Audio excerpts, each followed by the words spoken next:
Tenemos media hora o 20 minutos mínimo de preguntas. 20 minutos, vale. Disponemos de 20 minutos de preguntas. Félix. Es que falta Vanessa. Sí, yo ruego que si alguna pregunta, Vanessa, la demoréis 2 segundos, no creo que tarde mucho. Mientras tanto, a mi compañero y amigo de tantos años, José María, ¿verdad? Enhorabuena por la conferencia y respecto a la polémica o dificultad. Yo sí estaría de acuerdo con Brisson, es decir, me parece imposible que haya una mística que no sea cristiana. La etnología es, en mi opinión, radicalmente anticristiana. Es decir, el Deus Trinitas evita digamos, la concentración en una sola cosa. Sería una abstracción absolutamente etérea, aérea, que no tiene ningún sentido. Y sobre todo, evita también la relación entre Deus Homo, ¿no? Como tal. El hecho de que Dios ha bajado a hombre, Sasque Geneto, ¿no? Implica justamente también la posibilidad del opuesto, pero no en cuanto a depuración del alma, como ocurre en el caso del neoplatonismo, ¿verdad? Sino al contrario, a través de la carne misma, a través del sufrimiento de la cruz. Es decir, la teología crucis exige de alguna manera que si algo significa la mística es que es a través de la destrucción misma de lo sensible en lo sensible se pueda entrever de algún modo justamente el silencio que nos constituye. Pero el silencio solamente existe obviamente entre sonidos. No hay silencio aislado. Me parece una cosa tan estúpida como hablar de la luz pura, ¿verdad? Por cierto, a muchos neoplatónicos, pero tú lo sabes mucho mejor y me corrigen, se le llena la boca de luz pura y uno seguirse a ver, no hace falta ser hegeliano o goetiano para saber qué demonios significa eso, ¿no? Porque hasta la noche oscura es la noche de la claridad absoluta, ¿verdad? Y por lo tanto es justamente esta conexión inaudita del Deus Homo la que da origen a la mística. Entonces, claro que hay misterios, aunque ya sabemos que del Cirilo de Alejandría, el malfamado matador de Hipatia, ¿verdad? El único misterio verdaderamente es el de Deus Homo, ¿no? Los demás son, en todo caso, una preparación evangélica, ¿no? Evangélica, eso es obvio, ¿no? Así que yo estoy con Brisson, ¿sabes? Y sí, a Vanessa, el como natural, que voy a decir, que me ha gustado enormemente y además me ha recordado mis años mozos, bueno, ni siquiera mozos, pero bueno, ya un dinosaurio absoluto, ¿no? Claro, tú lo has señalado varias veces, pero quizás que me habría gustado, por eso te pregunto, si no crees que la balanza se desequilibra en el nada sin, porque alguna vez tenía la impresión de que lo presentabas de una manera puramente equivalente. Es fundamento, nada sin. Y en Heidegger, desde luego que no. Es decir, que en el fondo casi uno estaría tentado a decir, caramba, aquí también hay un movimiento de teología negativa, ¿no? Deus es nil entium, ¿no? Es decir, aquello que desustancia a los entes, pero que justamente en su pura enchu, que su pura retracción se da a ver como pura nihilidad, podríamos decir, ¿no? El último, bueno, no tanto el último Heidegger de los escritores de los años 40 insiste mucho en estas distinciones entre nix, nix, como sabes, ¿no? Y con respecto entonces a la poesía y su relación con la filosofía, uno estaría pensando, primero, me pareció que era de nuevo demasiado tajante, te he entendido mal seguramente, la distinción que hacías tú entre un decir proposicional, incluso has hablado de un decir por conceptos, y un decir poético, pero el lenguaje filosófico, o sea, al menos según yo lo entiendo, no es proposicional en ese sentido. Es cierto que se utiliza el lenguaje normal, por cierto, también lo hace la poesía, pero ambos tienen en común algo muy interesante, a saber son capaces de destruir la gramática in actu exercito, el famoso das Ereinet, ¿no? Ereinet sig, ¿no? O el famoso, no menos famoso prólogo de la fenomenología, ¿no? Que falta un no solo, y es simplemente un no, ¿no? Porque ambos remiten a algo interesante, que es el término griego raigma, en alemán Ries y en inglés Rim, la película esta de Guillermo del Toro, Pacific Rim, ¿no? Grieta, ¿no? Es decir, el lenguaje poético como el filosófico apunta constantemente a una grieta, es decir, se desfonda, ¿no? Tiene un centrum que es más bien un hundimiento y se sostiene en ese mismo hundimiento, que luego efectivamente el lenguaje el filosófico nombre el ser y el otro evoque lo sagrado, tiene que ver, claro, con una distinción bien interesante del tiempo como futuro o el tiempo como originario, en los dos casos, ¿verdad? Relativamente. Eran simplemente unas observaciones para indicar, bueno, lo que me ha interesado tanto de tu conferencia. Muchas gracias. Bien, pues, ¿quieres...?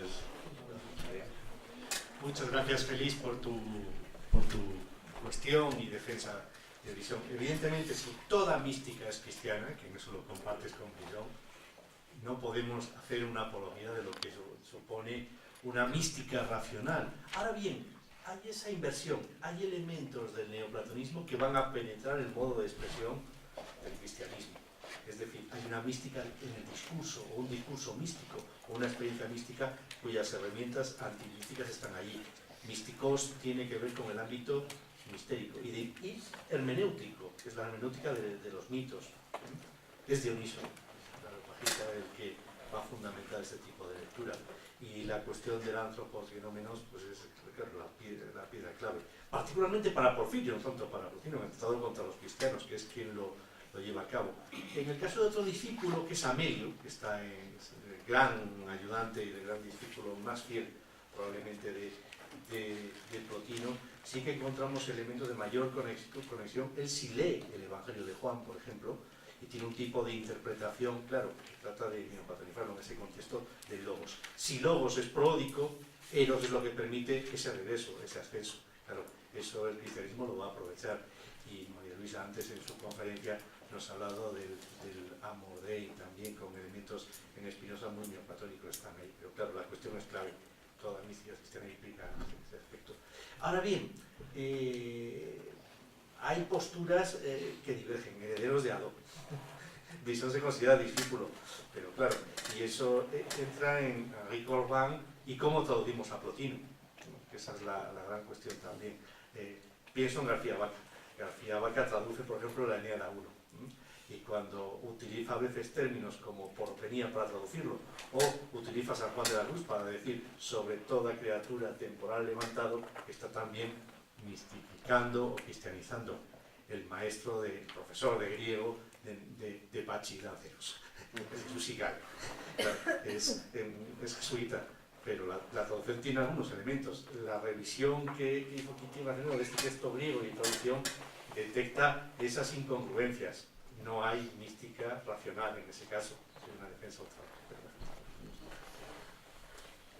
Vanessa. Es decir, sí, no quise nunca presentar un equilibrio. Lo sé que como no había tiempo de hacer en todos los primeros, para los que no leyeron el texto, en las primeras lecciones, justamente lo que intenta demostrar Heidegger es cómo el pensamiento representativo ha terminado siendo el que da el fundamento, ¿no? Entonces, bueno, todo eso no lo traje, y cuando marcaba tanto lo proposicional, el pensamiento proposicional, lo que quería era un poco remarcar ese pensamiento representativo, que lo que hace es poner en el objeto las razones, las causas, en lugar de pensarlo desde el propio fundamento, ¿no? Que la causa que es inmanente a aquello que es. Entonces, bueno, un poquito por eso intenté hacer, como no podía traer esos primeros, quise marcar mucho esa diferencia. pero no está así en el texto y es muy importante que vayan al texto, ¿no? Es decir, para que en esas primeras lecciones justamente Heidegger lo que hace es hincapié en ese tipo de pensamientos que se da en la modernidad donde el sujeto pone el objeto, ¿no? Entonces, bueno, un poquito que yo no lo pude traer porque quise ir directamente al pensamiento que se da al el pensar en el salto, ¿no? Cómo se trastoca, cómo se da vuelta, y bueno, un poquito quería ir por ahí. Lo que me pareció muy interesante, que lo voy después lo podemos hablar, es lo de la grieta justamente, porque claro, yo no puedo, siempre que pienso en lo poético, el decir poético como aquello que lo que estaba intentando, que es simplemente una reflexión de investigación, ¿no? Lo que está abierto a discusión en mi tesis conmigo misma, ¿no? Y con la investigación, ¿no? Que parecería que es el decir poético, o el decir filosófico el que se abisma en el decir poético. Pero claro, porque estoy todavía jugando con esas diferencias, quizás en principio para entenderlo, ¿no? Para entender de qué forma diferente, en qué se diferencian los decires en cómo se da en el habla para poder después hablar de ello, ¿no? Estoy haciendo investigación, entonces como que un poquito por ahí. Perdón, yo quisiera, un segundo solo, sí. Decir solamente que no conozco ni un solo filósofo que haya sido poeta, ni viceversa. De hecho, cuando alguien lo ha intentado, lo ha hecho horrorosamente, como Heidegger, que es como para tirarse por la ventana, ¿verdad?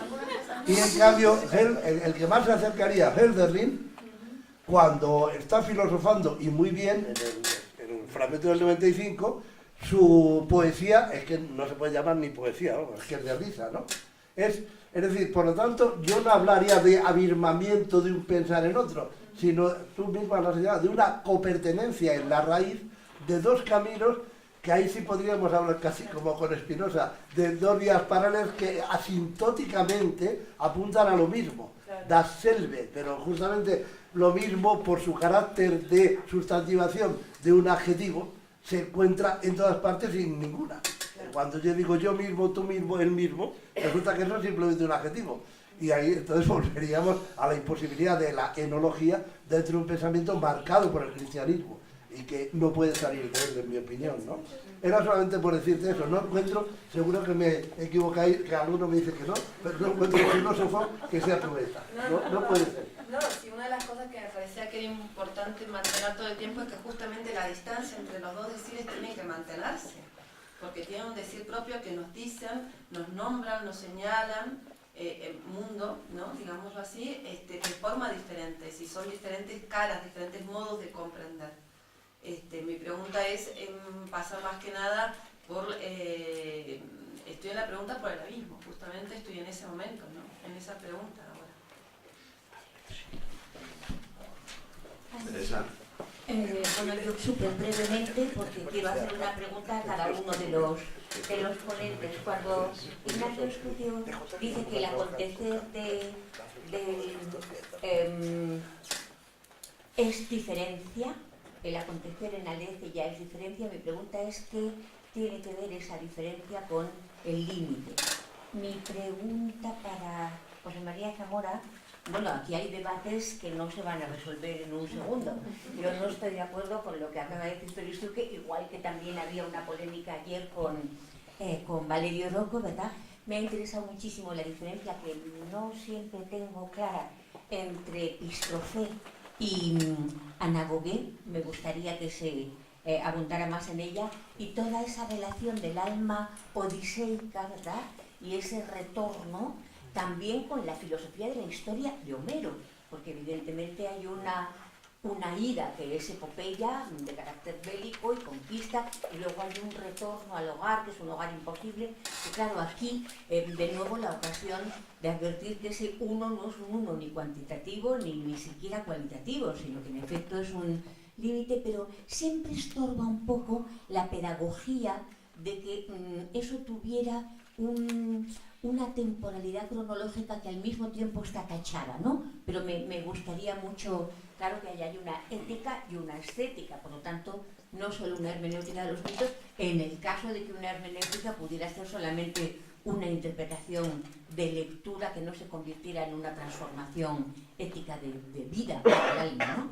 En relación al asunto de Vanessa, voy a aprovechar una deuda que teníamos pendiente, porque veo a Alejandra Todo Murillo allí. Ayer Cronos nos arrasó, no siempre podemos vencerle, y entonces no hicimos ninguna pregunta a su magnífica exposición sobre la poesía mística en Colombia. Entonces, con permiso de todos, se la voy a hacer, y mi pregunta sería, en la explicación que ofrecía y en la selección y en la magnífica exposición que hizo, a mí me daba la impresión de que sobraba el Colombia, en el sentido de que parecía apelarse a una poesía mística que podría ser llamada universal. Entonces me gustaría saber qué había de específicamente colombiano en lo que se dijo.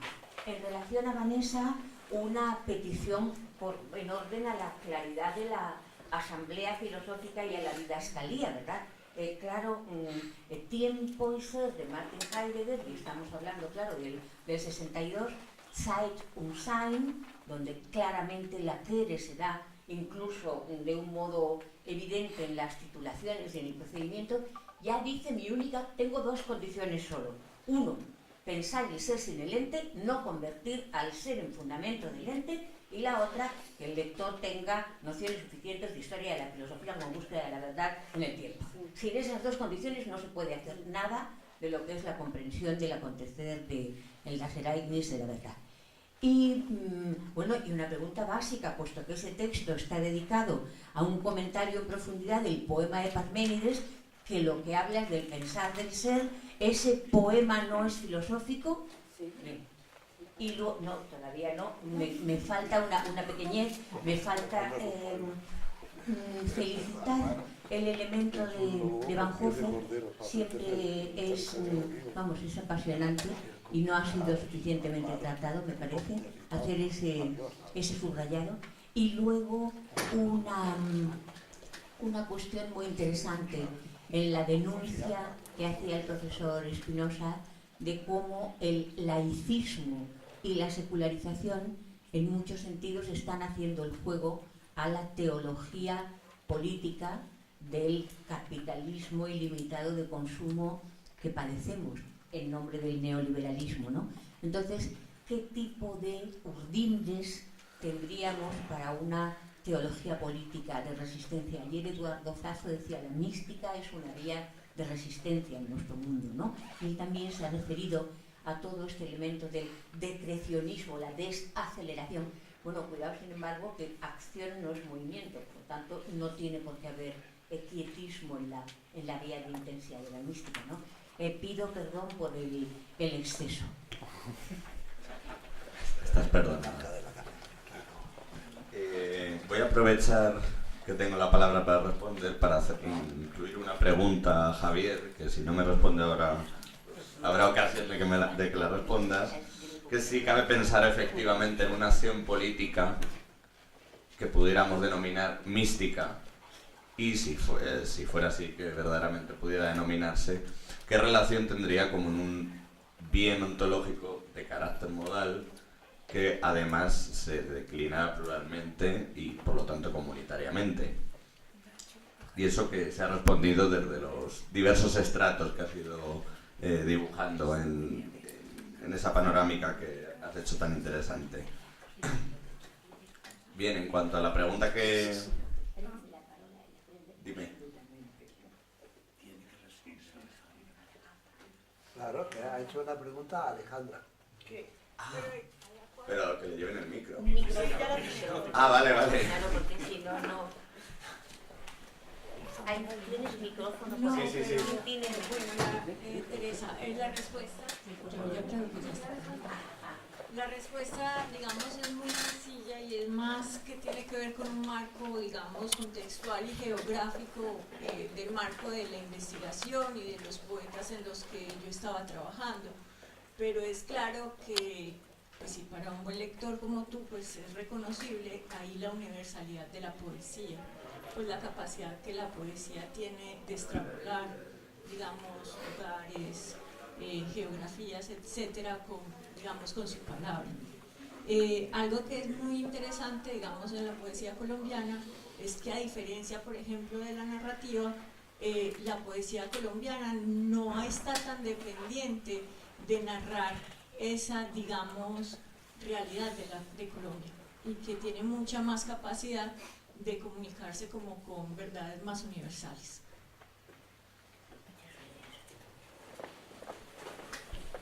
Vale, por mor de la brevedad voy a proponer que responda Javier primero y ya si queda tiempo, pues... Seguro que me pasas el micro porque sabes que soy muy rápido. Bueno, la pregunta de Teresa, yo diría básicamente dos cosas. Creo que ¿qué se puede hacer? Pues primero denunciar que tiene una teología política, que no es secularización, hay una teología clara. Diría de familia, patria y religión, que es la tríada que se suele utilizar, y que creo que hay muchas maneras de concebir la religión, la patria y la familia, y no la única que ellos proponen. O sea que simplemente decir que hay muchas más posibilidades, es la manera de decir que la suya no es la única manera de ver las cosas. Y luego a lo que me propone Nacho, casi le voy a decir que me lo pensaré, porque estar aquí improvisando y dando vueltas, pues no lo sé. Yo creo que también, igual que no debe haber jamás una mística sin acción, pero no solo sin acción, la mística es acción, ya lo sé, pero sin acción política y social, tampoco debería haber una acción política sin una inmersión, podríamos decir, en la realidad, una inmersión con todas las capacidades humanas, la inteligencia, los sentimientos, y que la acción política debe nacer también de eso. Si no, pues será ir para acá, allá corriendo, sin saber muy bien a dónde vamos.